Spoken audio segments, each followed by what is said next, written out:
I am a senior here at Wilmot Union High School. I have the honor of introducing our final speaker, my father, Master Sgt Morton, who's been serving in the military for 32 years. My father, Master Sgt Morton, enlisted on the 9th of December in 1991 with the 440th Airlift Wing in Milwaukee, Wisconsin. While with the 440th, he had 2 deployments to Panama, 4 to Puerto Rico, 1 to Germany, 3 into the Middle East. During my father's time with the 440th, he also had a 2-year assignment with the Tanker Airlift Control Center, where he was a part of a medical evacuation team. In September of 2007, Master Sgt Morton joined the 128th Air Refueling Wing in Milwaukee, Wisconsin. While there, my father was deployed once to the Middle East and once to Guam. In February 2013, Master Sgt Morton joined the 934th Airlift Wing in Minneapolis, Minnesota, where he was deployed to the Middle East, Africa, and Thailand. My father's current job in the military is a C-130 crew chief, and he's a master sergeant. Now, I would like to speak on a personal note. Military life is a sacrifice for the whole family.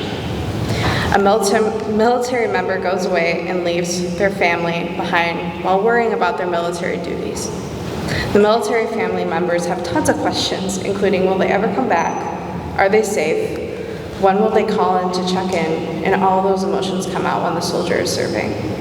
The goodbyes will always be the hardest for the families, not knowing that will be the last hug they'll ever get. However, the welcome homes will always be embedded in the family's minds forever. The warm hug that you haven't gotten from the soldier in however long means millions. Throughout all the difficulties that come in the military life, I'm beyond proud on who my father is, what he does for our country, and how he is my father at the end of the day. Again, it is my honor and privilege to introduce my father, Master Sgt Morton.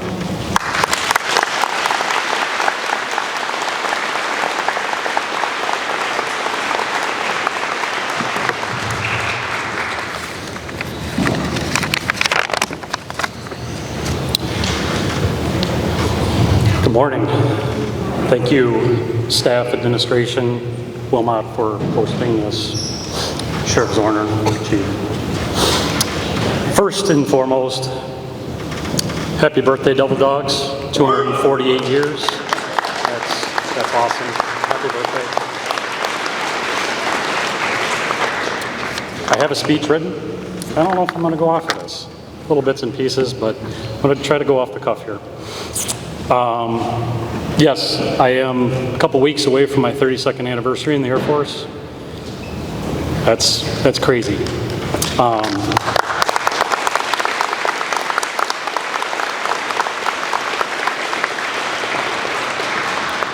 My unit has asked me to extend, so I'll probably end up doing about 35, somewhere in there, or as long as my wife tolerates it. I'm not sure if many American citizens know this. 1% of the U.S. population serves in the military. For the men and women sitting in front of us, you are part of a very, very elite group. In my current situation, 4% of all Air Force members serve more than 30 years. Again, very small club. 6% over all the branches serve more than 30 years. So I guess you could kind of say I'm either a freak, anomaly, whatever kind of word you want to throw in there. I was just talking with a good friend of mine, Tom, sitting over here in the middle. Him and I got a phone call 20 years ago in 2 weeks. Presidential order activation for us to deploy. That was the Wednesday before Thanksgiving 20 years ago, we got the phone call. 2 weeks later, we were on an airplane heading to the Middle East, sleeping on a diesel power generator, uncomfortable as hell. Tom's laughing right now. 20 years ago, I can't believe how much we've come and how much, things have changed.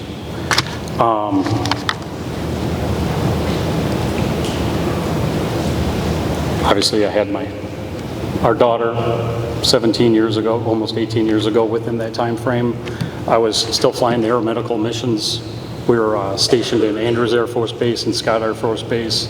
So the service members would, if they got wounded overseas, they would go to a medical facility and then they would come home stateside, and our job was to get them back to their home units and to their families. I did fly with the aircraft. I do fly with the aircraft, but my job is to make sure it's safe to get the guys and gals home so they can go back to their families. We do observe Veterans Day, not of a great battle or the beginning of a war, but a day when war ended and our nation was again at peace. Ever since the armistice of November 11th, 1918, this has been a day to remember our debt to all who have worn the uniform of the United States. Our veterans have borne the costs of America's wars and have stood watch over America's peace. And today, every veteran can be certain the nation you served and the people you defended are grateful. Our nation observes Memorial Day, to where we honor the fallen. We observe 4th of July, to where our nation celebrates its independence. We observe Veterans Day to honor the men and women who are sitting here in front of you.